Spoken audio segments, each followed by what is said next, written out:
Cloud92, that's long as fuck. What does it say? Mithy says Korean teams have more scrim partners. It'll be very hard long term for a Western team to do well unless the tournament system changes and we can be able to travel the world so we can have teams to learn from and practice against for one more time. Yeah, so basically, now I don't know if this is correct, but from my perspective, what the West struggles with is like, okay, Worlds is in EU, yeah?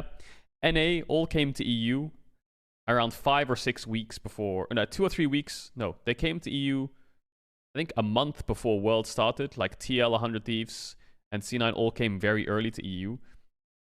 But I need paint to describe this. I need paint to describe this so you guys can see what I mean. Okay. Where's my pen? Where's my pen? Here we go. Okay, so EU is here and Worlds is in EU, yeah? And here's Korea, okay? This is Korea and China's here, okay? So basically what happens is NA is over here. I know the geography doesn't check out, right? But the NA players come to EU really early, right? Maybe like 5 weeks before the World starts. So NA is now in EU. So World's in EU and they're scrimming each other. Some NA teams are scrimming EU teams, EU teams are scrimming NA teams. The LCK and the LPL are chilling. You know why? Because they can scrim each other still. And like FPX, Damwon, T1, RNG, Genji, everyone's scrimming each other, right? So they have no real need to rush to EU and scrim.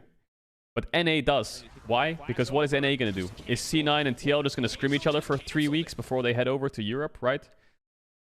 No. They need to go to EU now. And similarly for EU, what's going to happen is Mad and Rogue just going to scrim each other for 3 weeks, right?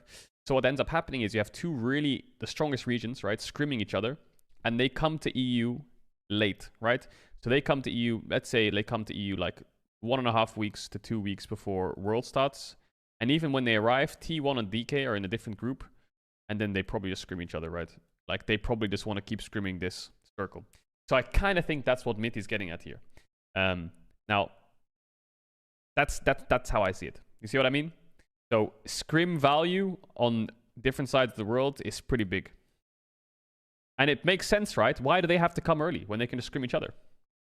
And if you look at the actual priorities of some teams, it's kind of obvious who is scrimming who. Like with some teams knowing about Yumi, some teams not. Some teams knowing about Graves top, sometimes not, right? Some teams not.